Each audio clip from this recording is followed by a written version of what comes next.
Boa noite aos irmãos, mais uma vez, dando continuidade ao nosso estudo, o livro de Números, do irmão Mackintosh.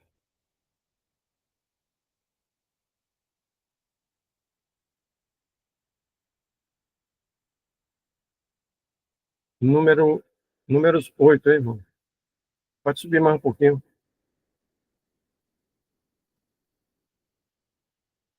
Ok. Só lembrando aos irmãos reunidos à mesa do Senhor, se tiver fazer algum comentário, fiquem à vontade para interromper. E o Senhor falou a Moisés, dizendo: Fala a Arão e diz-lhe: Quando acenderes as lâmpadas, as 7 lâmpadas darão luz diante do candelabro. E Arão assim fez. Acendeu as lâmpadas dele diante do candelabro, como o Senhor ordenara a Moisés. E esta obra do candelabro era de ouro batido, até a sua haste, até as suas flores. Era obra batida, segundo o modelo que o Senhor mostrara a Moisés. Assim fez o candelabro. Números 8, versículos 1 a 4. Ao ler o parágrafo anterior, duas coisas chamam a atenção do leitor. Primeiro, a posição que o tipo do castiçal dourado ocupa. E, segundo, a instrução que o tipo transmite. Não é pouco notável que o candelabro seja a única parte do mobiliário do tabernáculo introduzida neste lugar. Não temos nada sobre o altar de ouro, nada sobre a mesa de ouro. O candelabro sozinho está diante de nós, e não em sua cobertura de azul e de peles de texugo, como no capítulo 4, onde ele, como todo o resto, é visto em seu traje de viagem. Ele é visto aqui aceso, não coberto. Ele vem entre as ofertas dos príncipes e a consagração dos levitas, e derrama sua luz mística de acordo com o mandamento do Senhor. A luz não pode ser dispensada no deserto e, portanto, o candelabro de ouro deve ser despojado de sua cobertura e deixado brilhar em testemunho de Deus, que seja sempre lembrado, é o grande objetivo de tudo, seja a oferta de nossa substância, como no caso dos príncipes, ou a dedicação de nossas pessoas, como no caso dos levitas. É somente à luz do santuário que o verdadeiro valor de qualquer coisa ou pessoa pode ser visto.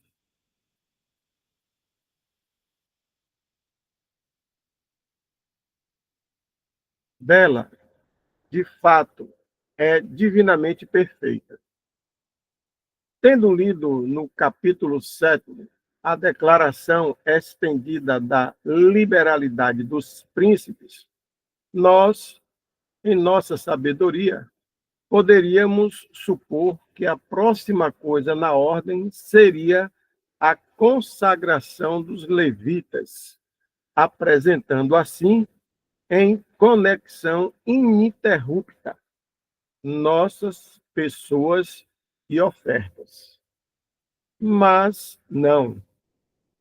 O Espírito de Deus faz com que a luz do santuário intervenha para que possamos aprender nele o verdadeiro objeto de toda a liberalidade e serviço, no deserto. Não há uma adorável adequação moral nisso? Pode algum leitor espiritual deixar de ver isso? Porque não temos o altar de ouro com sua nuvem de incenso aqui?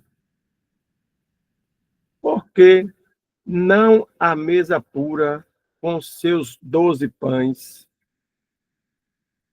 Porque nenhum deles teria a menor conexão moral com o que vem antes ou o que vem depois. Mas o candelabro de ouro está conectado com ambos, na medida em que nos mostra que toda liberalidade e todo trabalho devem ser vistos à luz do santuário, a fim de verificar seu valor real. Esta é uma grande lição do deserto e nos é ensinada aqui tão abençoadamente quanto o tipo pode nos ensinar. Em nosso progresso, através do livro de Números, acabamos de ler um relato da liberalidade generosa dos grandes chefes da congregação, na ocasião da dedicação do altar. E estamos prestes a ler o registro da consagração dos levitas. Mas, entre um e outro, o escritor inspirado faz uma pausa, a fim de deixar a luz do santuário brilhar em ambos.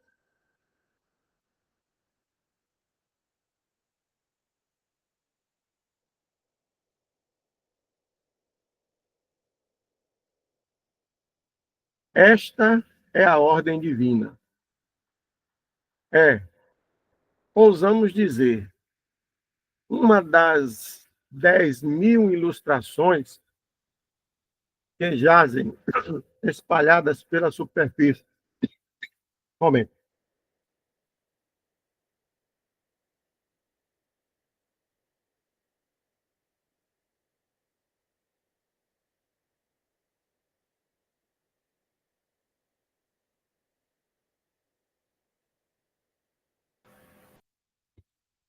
Vamos lá. Com a pipoca. Estava comendo antes. É, ousamos dizer, uma das 1.000 ilustrações que jazem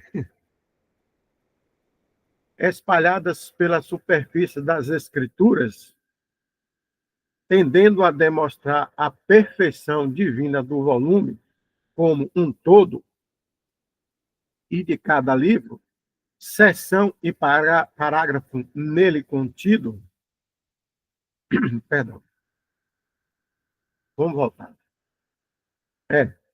Ousamos dizer, uma das 10.000 ilustrações que jazem espalhadas pela superfície das Escrituras, tendo a demonstrar a perfeição divina do volume, como um todo, e de cada livro, seção e parágrafo nele contido. E estamos contentes, intensamente contentes, em apontar essas preciosas ilustrações ao nosso leitor, enquanto passamos em sua companhia. Consideramos que estamos lhe prestando um bom serviço aqui e, ao mesmo tempo, apresentando o nosso humilde tributo de louvor àquele livro precioso que precisa de nosso pobre testemunho, nem de nenhuma caneta mortal ou língua mortal. Mas, ainda assim, é nossa alegria prestar o testemunho diante dos múltiplos mas fúteis ataques do inimigo à sua inspiração. A verdadeira fonte e caráter de todos esses ataques se tornarão cada vez mais manifestos à medida que nos familiarizarmos mais profunda, viva e experimentalmente com as infinitas profundezas e perfeições divinas do volume. E é por isso que as evidências internas da Sagrada Escritura, seu efeito poderoso sobre nós mesmos, não menos que suas glórias morais intrínsecas, sua capacidade de julgar as próprias raízes do caráter e da conduta, não menos que sua admirável estrutura em todas as suas partes, são os argumentos mais poderosos em defesa de sua divindade. Um livro que me expõe a mim mesmo, que me diz tudo o que está em meu coração, que expõe as mais profundas fontes morais da minha natureza, que me julga completamente e, ao mesmo tempo, me revela alguém que atende a todas as minhas necessidades, tal livro carrega consigo suas próprias credenciais. Ele não anseia e não precisa de cartas de recomendação emprestadas. Ele não precisa de seu favor, nem tem medo de sua ira. Muitas vezes nos ocorreu que, se raciocinássemos sobre a Bíblia, como a mulher de Sicar raciocinou sobre nosso Senhor, chegaríamos a uma conclusão tão sólida sobre ela quanto ela chegou sobre Ilion. Vinde, disse este simples e feliz raciocinador. Vede um homem que me disse todas as coisas que já fiz. Não é este o Cristo? Não podemos, com igual força de raciocínio, dizer: vinde, vede um livro que me disse todas as coisas que já fiz. Não é esta a palavra de Deus? Sim, verdadeiramente. E não somente isso, mas podemos argumentar a fortiori, na medida em que o livro de Deus não somente nos diz tudo o que já fizemos, mas tudo o que pensamos, e tudo o que dizemos, e tudo o que somos. P. Romanos, capítulo 3, verso 10 a 18, e Mateus, capítulo 15, 19.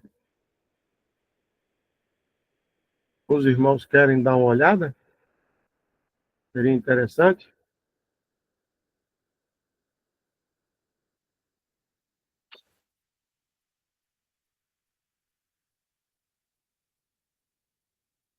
Romanos 3, 10 a 18.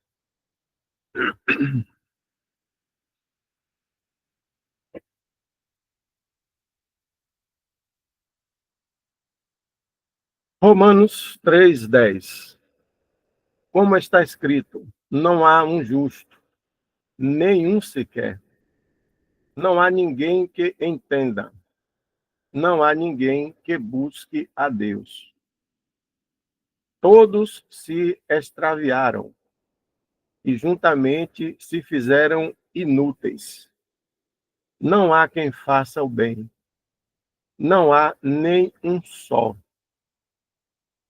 A sua garganta é um sepulcro aberto.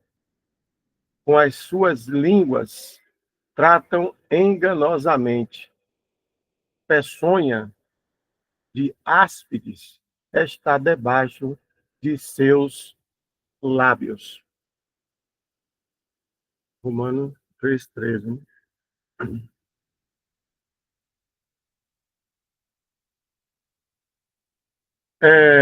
Irmão Jefferson, vamos ver aqui com os irmãos reunidos. Essa passagem que fala do Romanos 10, 3:10 a 3:13, essas características que são dadas aí pelo Senhor sobre esses procedimentos Desculpe, Nilton. É até o 18. até o 18. Então vamos lá. 3:14. Cuja boca está cheia de maldição e amargura. Os seus pés são ligeiros para derramar sangue. Em seus caminhos há destruição e miséria. E não conheceram o caminho da paz. Não há temor de Deus diante de seus olhos. 3:18, não foi?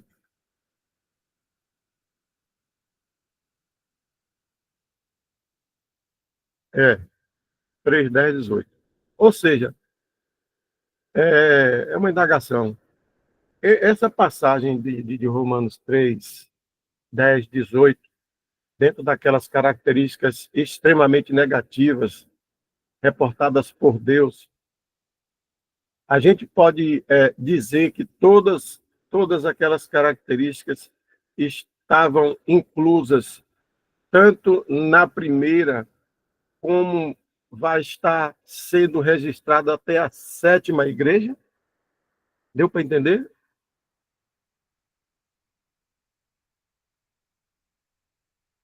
Porque o que fala sobre cada igreja, não é? Desde Éfeso até a nossa no momento, trata-se de explicações, trata-se de penalizações, vamos dizer assim, procedimentos de chamar a atenção dentro dessa linha, né? Então, abarca também todas essas situações inclusas da primeira à 7ª igreja, que está prevista em Apocalipse.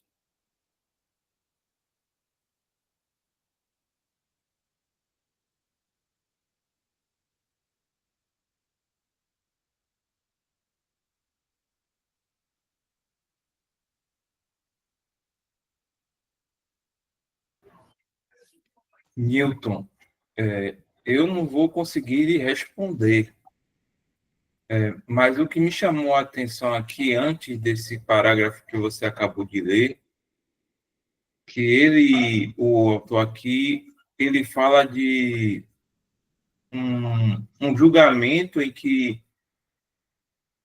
ele entende essa graça e, como eu posso dizer, ele entende essa reconciliação que Deus fez. Por isso que ele citou aqui Romanos, né, de 3 a 10, do quanto superabundou esse amor, né, de Deus em relação à sua obra, né? Eu não consigo conciliar com as igrejas e Apocalipse. Eu fiquei em dúvida com relação ao texto que vem disposto lá em Romanos, as características negativas, que, por exemplo, quase todas aquelas igrejas, eles tinham má conduta, as circunstâncias morais, né? Os critérios de idolatrias, a desobediência em si. Então, alguma coisa assim me chamou a atenção para aquelas características. E aí me veio na cabeça aquelas igrejas, se estariam alguma coisa ligadas a esse procedimento. É evidente que o ponto dado por Deus com relação à sua criação, à sua redenção, eu entendo. Eu só fiquei curioso com relação àquilo ali, para ver se algum dos irmãos tinha poderia clarear alguma coisa para mim. Irmão Mas, Newton, eu pois não, acredito o seguinte, ali em Romanos, ele está falando do homem no geral, né? O homem caído, né? Ele não vai estar se referindo exatamente a uma igreja, mas sim à humanidade, a humanidade caída. E quanto às igrejas, a gente acredita, né, que as últimas 4 ainda permanecem, né, o testemunho, né? Que é Tiatira, Sardes, Filadélfia e Laodiceia. isso. Então essas 4, né, permanecem, né? Ainda o testemunho dessas 4 aí. Eu acredito que é mais ou menos isso, né? Pode aprofundar um pouco mais, mas de forma bem sucinta. Romanos ali 13 é a humanidade, falando do homem caído, e que não tem jeito, né? Sua natureza. E claro que a carne ainda está em nós não estamos mais na carne, mas a carne ainda está em nós, só que, né, já totalmente diferente, porque a gente agora tem a habitação do Espírito Santo em nós. Então, aquilo dali é deixando claro, Romanos, como é a humanidade. Esse velho homem, essa velha natureza, tanto judeus quanto gregos, todos iguais, todos inimigos de Deus, todos extraviados, todos inúteis, e dependendo da libertação da salvação, que é o que, por graça, né, já aconteceu conosco. Ok, perfeito, obrigado. Vamos ver qual foi o outro, Jefferson. Aí, só queria esse ponto aí, Newton, de tem escrito aí um livro que me expõe a mim mesmo. Sim, Aí, por isso que eu entendi que era uma questão de ele estar se julgando, e no nosso caso, cada um se julgando e ver que o Senhor que nos trouxe para uma condição moral, né? Por isso que ele citou esses romanos que mostra o homem sem essa reconciliação de Deus, como Isaac explicou, o homem caído. seria o homem, o afastamento de Deus do homem naquele momento. Não diria isso, porque aí era nós sem a reconciliação, né? Sem a graça, né?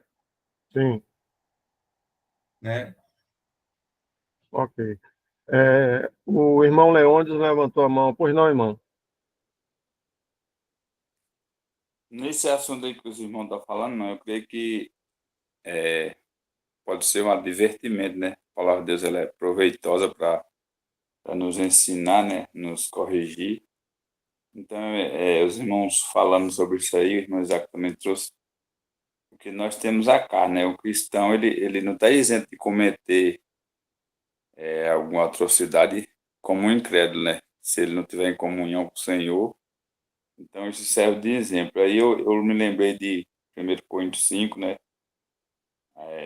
A atrocidade que aquele homem estava cometendo, né? Era crente no Senhor Jesus e estava cometendo. Na verdade, 2 passagens, mas primeiro essa daí, se não quiser ler aí, 1 Coríntios 5.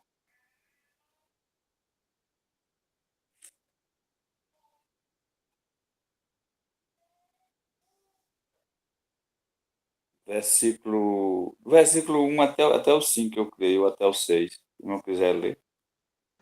Vamos lá.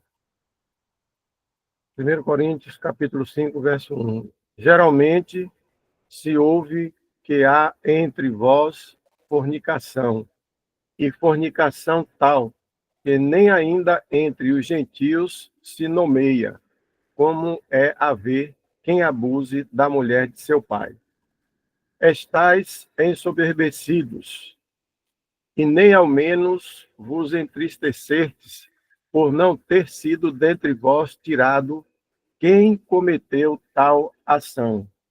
Eu, na verdade, ainda que ausente do corpo, mas presente no espírito, já determinei, como se estivesse presente, que o que tal ato praticou, em nome de nosso Senhor Jesus Cristo, juntos, vós e o meu espírito, pelo poder de nosso Senhor Jesus Cristo, seja entregue a Satanás para a destruição da carne, para que o espírito seja salvo no dia do Senhor Jesus. Então, como os irmãos estavam falando aí, né, o que mostra para a gente é que um cristão ele pode andar, vamos dizer assim, naquele estado de Romanos 3 ali. Mas não é isso que o Senhor quer. O Senhor quer que a gente ande como um novo homem. E aí o irmão pode ler aí no capítulo seguinte aí, 1 Coríntios 6, versículo 11, que vai falar um pouco sobre, eu creio que pode ter algum Vamos lá. aprendizado.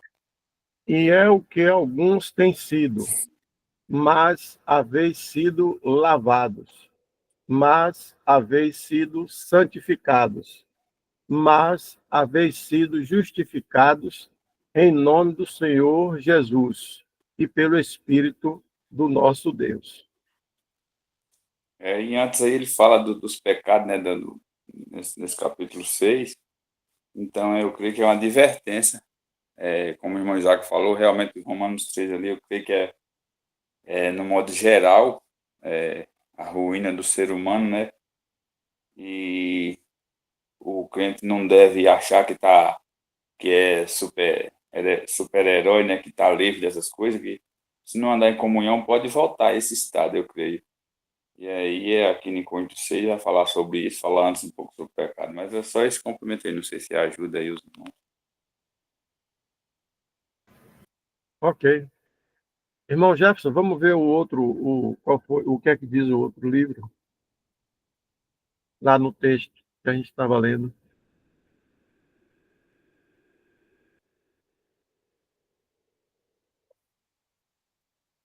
Foi Mateus 15, 19.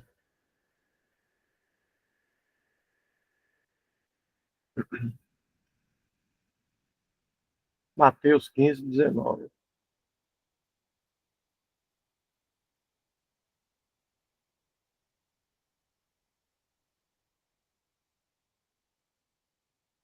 Porque do coração procedem os maus pensamentos, mortes, adultérios, prostituição, furtos, falsos testemunhos e blasfêmias. Pode tudo cair, né? Desde que haja o afastamento do Espírito Santo, é um risco muito grande. Vamos ver.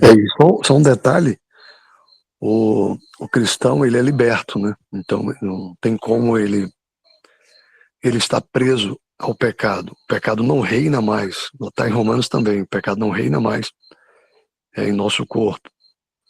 Então, se um cristão pecar, ele peca de forma voluntária. Ele peca sabendo o que ele está fazendo. E diferente daqueles lá de Romanos 3 ali, que está se referindo à humanidade caída, totalmente escrava, serva do pecado, fazendo o que o pecado diz que tem que fazer. E ela não consegue resistir ao pecado. Um homem sem Deus, sem a libertação, é impossível ele se livrar do pecado. Ele vai pecar, e vai pecar sempre, e de forma quanto mais. Diferente do cristão. O cristão, ele é liberto. O sangue de Cristo na cruz, né, derramado ali, o cristão, ele foi liberto, ele foi purificado, a sua consciência também purificada por conta do sangue do Senhor, né? Então, ele, por assim dizer, tem um caminho todo pavimentado para chegar a Deus, diante de Deus. Ele anda na presença de Deus o tempo todo. Então, o cristão, ele está já no Santo dos Santos, ele está no céu. Lá em Efésios diz que nós já estamos assentados com Cristo nas regiões celestiais. Deus escondeu a nossa vida com Cristo. Então, não tem mais desculpa. Então, se hoje não adianta o cristão hoje pecar e falar assim, eu não resisti, é porque eu não aguentei, foi demais para mim. Mentira. Aí tá pecando de novo.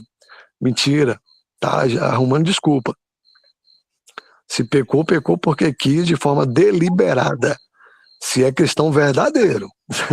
Porque nós sabemos que tem muito joio no meio do trigo. Se for cristão verdadeiro, não adianta essas desculpas. Se você está pecando, se eu estou pecando, se estou vivendo na prática do pecado, é porque eu sou um filho rebelde, obstinado e estou de forma deliberada fazendo isso. Como certamente aquele jovem lá em 1 Coríntios 5. Mas aí vai vir a correção, né? O pai que ama nunca vai deixar um filho dessa forma, porque o pecado traz dano à nossa saúde. Todo pecado traz dano à saúde social, à saúde física, à saúde espiritual. Todo pecado traz danos. E o pai não vai permitir que o filho se estrague. E por amor ele vai intervir. Ou com a palavra, ou com o castigo. Perfeito. O bom nisso que o irmão acabou de trazer é que se um irmão ele é obstinado e ele pode até tomar um julgamento ou um questionamento quando ele estiver na prática de não estar sobre essa que o irmão Isaac acabou de falar, não está acontecendo a correção, porque há o conhecimento da palavra, né? Como o irmão acabou de dizer, nosso Deus corrige o filho a quem ama. Então, se eu entendo que eu estou na prática do pecado e não estou sendo não estou tendo correção nenhuma, o irmão ele pode sim, graças ao Senhor, enquanto há tempo, ele se questionar, se arrepender e crer. E crer.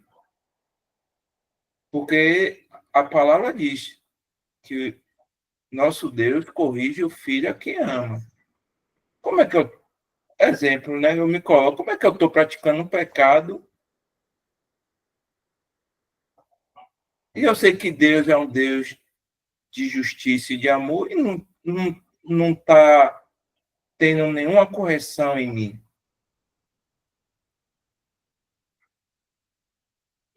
Por isso que entra a questão de estar se julgando.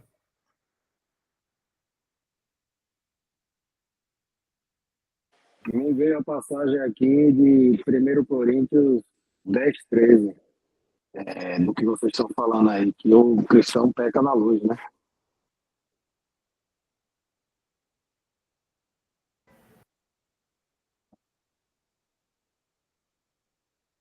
Primeiro Coríntios o quê, Danilo? 10:13. 10:13. Lê. Não veio sobre vós tentação, senão humana, mas fiel é Deus, que não vos deixará tentar acima do que podeis. Antes, com a tentação, dará também escape para que a possais suportar. Então foi como o Isaac estava falando, né? O cristão não tem desculpa. Ele peca na luz, ele peca sabendo. Porque Deus está aí. Se a gente já possui, um cristão verdadeiro, possui o Espírito Santo, a gente tem todas as armaduras, né? Para combater o pecado. Então o cristão realmente peca na luz. Essa passagem é interessante mesmo, viu, Danilo? Porque eu não sei se foi na terça-feira, algum irmão falou sobre. São duas situações. Deus cobra mais daquele que ele dá mais responsabilidade. E a circunstância do cometimento do pecado, o irmão que está ali na luz, como você falou, e cometeu o pecado, esses que são já cristãos verdadeiros, como o Isaac estava falando aí, eles são mais buscados pelas trevas.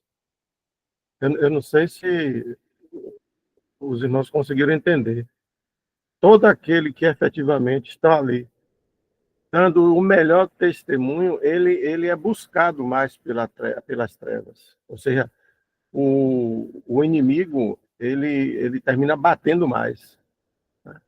Porque há uma consciência daquele cristão de que realmente tem a proximidade com o Espírito Santo, ele não pode ficar fazendo determinadas coisas. Então, é como se estivesse até andando em casca de ovo. Por quê? Porque casca de ovo? Porque, na realidade, ainda estamos aqui, né, nesse deserto e as tentações não são poucas. São grandes e inúmeras. E temos que ser fortes nessa questão. É por isso que é sempre bom ter Jesus Cristo ao lado ali, porque é o nosso advogado, nosso irmão e nosso advogado. O que os irmãos acabaram de falar aí, eu estava olhando aqui também na Bíblia, na primeira epístola de João, se o irmão puder colocar aí, né? Fala no capítulo 5, versículo 18 aí. Aí o irmão pode ler. Primeira epístola de João. 1 João 5, 18. 5,18. E o irmão pode ler aí. Aí os irmãos. Eu estou falando porque os irmãos, estou ouvindo aqui os irmãos conversando, e outro dia eu estava lendo sobre isso. Aí eu vi nessa epístola aí.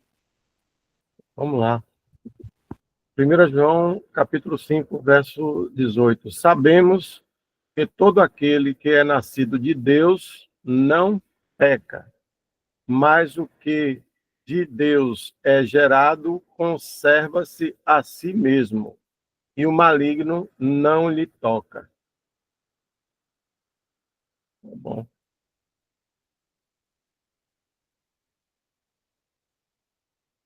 Perfeito. Irmão, pode abrir aí em Hebreus 12 e ler do versículo 5 até os 8. Hebreus 12, verso 5. Ao 8. Hebreus 12. Hebreus 12, 5. E já vos esquecestes da exortação que argumenta convosco como filhos. Filho meu, não desprezes a correção do Senhor, e não desmais quando por ele fores repreendido. Isso é importante, isso é uma verdade. Porque o Senhor corrige o que ama e açoita a qualquer que recebe por filho. Se suportais a correção, Deus vos trata como filhos. Porque que filho há a quem o pai não corrija? Foi até o 7? O 8. Mas, se estáis sem disciplina, da qual todos são feitos participantes, sois, então, bastardos e não filhos. Então nós vemos aí, né, irmão, que o cristão ele pode pecar, isso é falado, né, em 1 João também, capítulo 1, primeira carta de João, capítulo 1, versículo 8. E nós sabemos que o cristão ele pode pecar, porém, como o irmão Isaac falou, ele vai ter disciplina. Então o crente ele peca na luz, embora muitas das vezes a gente deixa, vamos dizer assim, a carne. Mas é sabendo que todo crente sabe que comete erro, mas sabendo que vai vir a disciplina. Então, essa passagem é bem clara em cima do que os irmãos falou. E 1 João lá também, se o irmão quiser colocar só para finalizar aí, 1 João, a primeira carta de João, no versículo 8, capítulo 1, capítulo 2, aliás, versículo 8. 1 João 8. Sei não. Capítulo 2, versículo 8. Capítulo 2, versículo 8. Verso 8, que diz: outra vez vos escrevo um mandamento novo, que é verdadeiro nele e em vós, porque vão passando as trevas, e já a verdadeira luz ilumina. Na verdade é o capítulo 1, irmão, eu confundi aí. É o capítulo 1 de... Capítulo 1, versículo 8. Verso 8. Que diz: se dissermos que não temos pecado, enganamo-nos a nós mesmos, e não há verdade em nós. Pode ir até o 10 aí. Vamos lá. Se confessarmos os nossos pecados, ele é fiel e justo para nos perdoar os pecados e nos purificar de toda a injustiça. Se dissermos que não pecamos, fazemo-lo mentiroso, e a sua palavra não está em nós.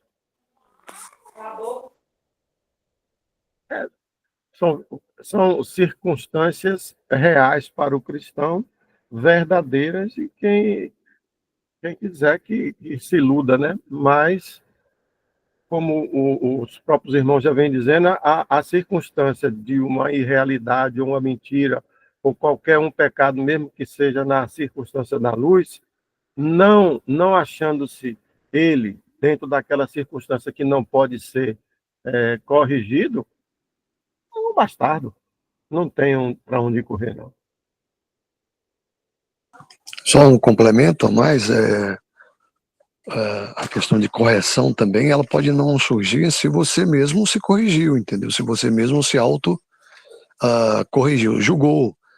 Então nem sempre vai ter o castigo ou a correção dessa forma como geralmente a gente imagina que pode acontecer.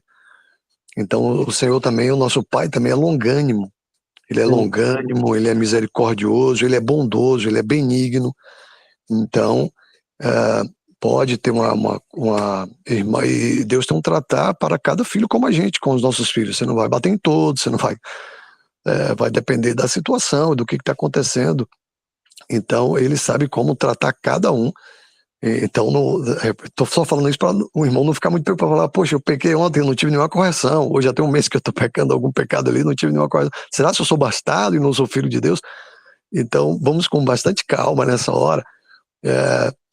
O Senhor tem a sua forma de tratar com cada um, e pode o Senhor dar um tempo, inclusive você aprender com pecados que você cometeu, e o Senhor trabalhar em sua vida através dos seus erros, como nós trabalhamos nossos filhos, nos erros deles. A gente não consegue corrigir nossos filhos o tempo todo e bater neles ou castigá-los, e tem alguns erros que a gente permite, inclusive, que eles cometam.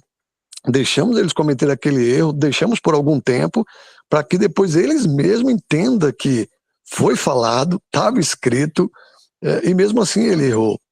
Porque tem filhos que são mais difíceis de chegar ao entendimento, e vai ser necessário um tratamento diferente. Então, É só muito cuidado para a gente não bater regra, colocar regras. Ó, o senhor vai ter que corrigir. Se é filho, vai ter uma correção imediata e tal. Não, não é bem por aí, não. A situação pode ser bem diferente com cada irmão, com cada tipo de situação. Deixa eu ver se eu me lembro de um outro detalhe aí que os irmãos falaram.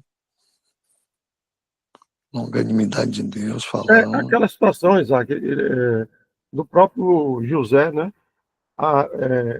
Deus permitiu todos aqueles acontecimentos com José, não obstante ele não tinha cometido alguma irregularidade, né? Mas foi para os próprios irmãos dele entender as circunstâncias do erro que eles tinham cometido.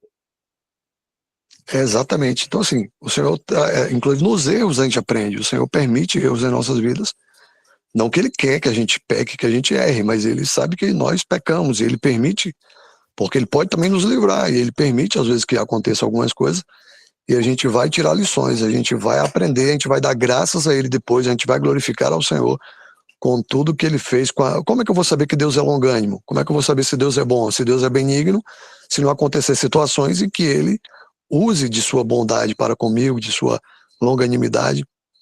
Então é importante entender esses detalhes também. E uma outra coisa é que a vida do crente ela é toda por fé. E toda por fé. Então a gente tem que fazer esses exercícios de fé quando vier as tentações, as coisas, o pecado, né, que tão de perto nos rodeia, né, nos cerca. Então toda hora que vier, a gente tem que lembrar da palavra, a gente tem que buscar na palavra e até se perguntar, né? Mas peraí, eu sou liberto ou não? Se questione, se pergunte, o Senhor está comigo ou não? Ué, por que esse mal aqui está me cercando? Por que esse pecado aqui, por que meu coração está se inclinando para isso daqui, Senhor? Ué, o que está acontecendo? Então, claro que eu estou dando aqui um exemplo, mas é individual, cada um fazendo o seu exercício, mas a palavra é a arma, né? O Senhor Jesus usou a palavra, nos dando esse exemplo lá quando Satanás o tentou lá no deserto. Então é muito importante. É até um versículo que não vai estar totalmente nesse contexto, mas ele ajuda também. Eu lembro que acho que passei uma certa situação uma vez, e eu falei, mas espera aí, se o Filho do Homem te libertar, verdadeiramente sereis livre. Eu falei, ué, se eu sou livre, por que eu estou querendo deixar esse pecado aqui me dominar? Não pode, porque se isso acontecer, eu não sou livre. Eu não estou livre ainda, eu vou ter que orar para que o Senhor me liberte, então não estou livre. Mas aí foi fazendo esse exercício, aí aquele desejo passou e a situação ficou bem mais tranquila após esse exercício. Mas foi importante ter o exercício usando a palavra de Deus. Mas espera aí, se a verdade liberta. Eu conheci a verdade liberta. Então, se você for ler o contexto, é uma outra história ali para esses versículos que eu estou falando, mas eles servem como princípio, como arma para que o cristão possa usar nos momentos que surgem as dificuldades. Perfeito. Eu lembrei aqui também. Irmão Tiago levantou a mão. Irmão Tiago, um momento, Danilo. Tiago? Oi, irmãos. Eu levantei porque enquanto o irmão falava aí a respeito desse julgamento ou não do Senhor, eu estava há alguns dias atrás até pensando, né, reflexivo sobre isso. E nós sabemos sim, até embasado pelas escrituras, de que, de fato, toda essa observação que o irmão trouxe, é importantíssimo isso, é claro nas escrituras. E eu também lembrei, né, de que nessa reflexão que eu estava fazendo, eu lembrei de outra passagem também, que está lá em Gálatas 6. Gálatas 6, a partir do versículo 7. Gálatas 6, 7. Isso. Não erreis. Deus não se deixa escarnecer, porque tudo o que o homem semear, isso também ceifará. Se você Porque, pode ler. Só o 6, o 7? O 8 também, pode ler. 8. Porque o que semeia na sua carne, da carne ceifará a corrupção, mas o que semeia no espírito, do espírito ceifará a vida eterna. Pronto, eu lembrei, né, desses dois versos, assim, porque eu fiquei lembrando de algumas coisas que aconteceram já lá, né, já trazendo o Antigo Testamento com Davi. Davi, ele era um homem, como a palavra fala, o próprio Deus falou, que ele era um homem segundo o coração dele. E nós vimos, né, que embora Davi não tenha morrido por decorrência do pecado dele, nós sabemos que ele adulterou, além de adulterar, colocou um homem inexperiente para ficar na linha de frente de uma guerra, com o intuito de ficar com a mulher, né, do seu próximo. Embora Davi ele não tenha morrido, né, não tenha sido punido de tal forma, a gente sabe que o que aconteceu, o filho que ele esperava dessa moça, né, não veio a nascer, morreu. Na verdade, se eu não me engano, não nasceu, mas morreu, né? Tem Foi. também, a gente vê o que aconteceu com a filha dele e o filho, né? O próprio filho dele violentou, né, a irmã. E aí a gente vai vendo, né, ao longo de toda a trajetória de Davi, até nos salmos dele mesmo, vários salmos onde ele expressa meio que, se eu posso dizer assim, uma angústia, um sofrimento decorrente dos pecados que ele cometeu. É por isso que eu lembrei desses dois versos, porque o homem, o cristão, apesar, né, e nós sabemos que não há condenação nenhuma para ele, né, porque a palavra fala a respeito disso, mas ela é muito clara ao dizer que nós não devemos nos enganar, né, e que Deus ele não se deixa escarnecer. Então, tudo que o homem fizer neste mundo aqui, se for na carne, ele vai colher o que ele plantou, né? A lei da semeadura, né, como nós conhecemos, ela não falha. E se ele fizer no espírito, a gente sabe dos galardões, né, que as escrituras falam. Então, se o homem vive, se um cristão ele vive em função de seus prazeres, ele vai viver uma vida miserável e vai entrar na eternidade sem galardão algum. Mas o homem, né, o cristão, que se dedica ao Senhor, né, ele sabe, ele tem certeza de que há prêmios, né, pelo seu bom andar, pelo seu bom porte, aqui neste mundo. Então, embora nós tenhamos essa plena certeza de que não há condenação alguma para o cristão, neste mundo aqui, todo homem, sem exceção, seja ele incrédulo ou crente, o que ele semear na carne, o que ele semear neste mundo aqui, a sua injustiça, em vida ele vai colher as consequências dela. Então, eu lembrei disso justamente porque, lendo os Salmos, você consegue perceber um pouco disso. O próprio apóstolo Paulo, né, ele fala em algumas passagens que ele não era digno por ele ter perseguido a igreja, ou seja, ele fez tudo aquilo, embora ele ter sido justificado e ter plena certeza do lugar que ele ocupava diante de Deus, é nítido que ele sofria, né, pelo que ele fez na ignorância dele.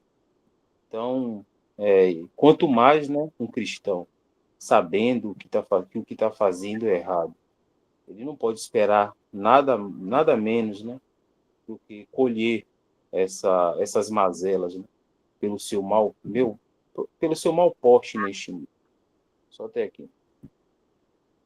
Tem a consciência mesmo assim, quer fazer a prática da coisa errada. Irmão Danilo, pois não?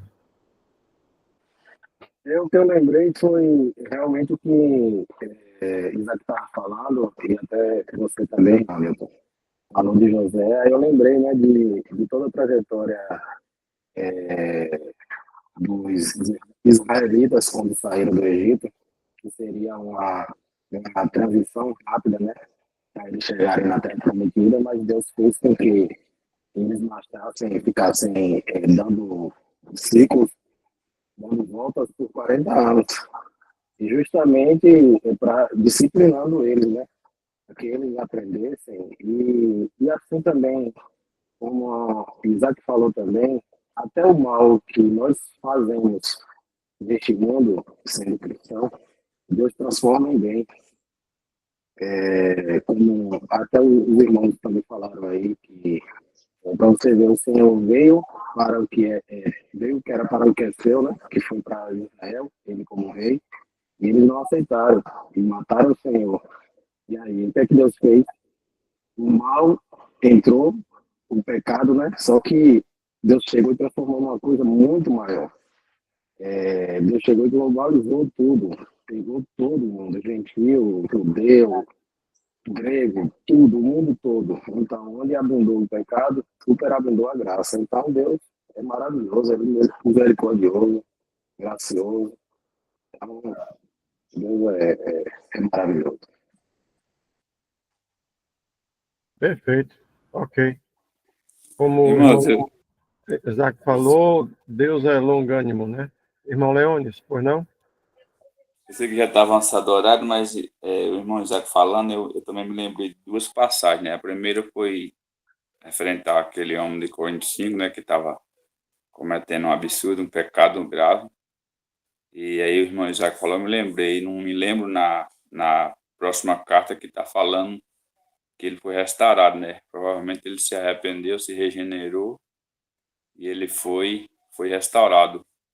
Mas o Senhor é paciente até no julgamento, mas chega um ponto que não dá mais, né? Chega um ponto que aí onde vai chegar no pecado de morte, onde realmente o cristão já não tem mais jeito, vamos dizer assim, o testemunho dele já não está servindo mais. E aí, só para finalizar, se o irmão puder abrir em 2 Coríntios, capítulo 13, no versículo 5, só para finalizar essa questão. 2 Coríntios. Capítulo 13, versículo 5, que é vamos dizer assim, o ápice da teimosia na continuação do pecado, né? Eu creio. Vamos lá. Examinai-vos a vós mesmos, se permaneceis na fé, provai-vos a vós mesmos, ou não sabeis quanto a vós mesmos que Jesus Cristo está em vós, se não é que já estáis reprovados. Então, eu creio que está falando nesse sentido, né? O final da desobediência. O Senhor vai sendo paciente, vai julgando da maneira que, com alguma provação, alguma correção aqui, mas se o cristão ele continuar temando, vai acabar incorrendo no pecado de morte. E era só mais esse último complemento aí. Tudo tem um limite, né? O nosso próprio Deus, ele estabeleceu também limites na sua primeira, na primeira criação em relação aos anjos, por exemplo. Teve limite. Mesmo sendo anjo, né, teve limite. E nós sabemos um dos grandes limites que foram colocados por Deus, que foi em cima do próprio Lúcifer, com o orgulho dele. Algum irmão tem mais algum comentário?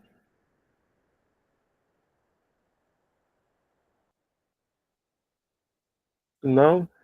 Irmão Jefferson, pode voltar o texto lá para poder a gente dar uma grampeada lá em qual foi o item? Newton, nós já passamos um pouquinho já são 9h20. Não, é só para grampear onde nós paramos lá, para ver se for da graça de Deus, no próximo encontro a gente continuar. Pronto. Marca aí que a gente vai começar aqui, né? Valorizamos, ou seja, depois desse comentário aí, entre Romanos e Mateus, aí nós vamos comentar aqui, vamos reiniciar em valorizamos cada argumento, tal, ok? Aí dá uma marcada aí que é para poder ficar tudo beleza. E vamos com a graça de Deus. Retorno aí o controle para você, irmão Jefferson. Ok, irmão, vou estar aqui tirando a gravação. Tiago, você pode agradecer depois?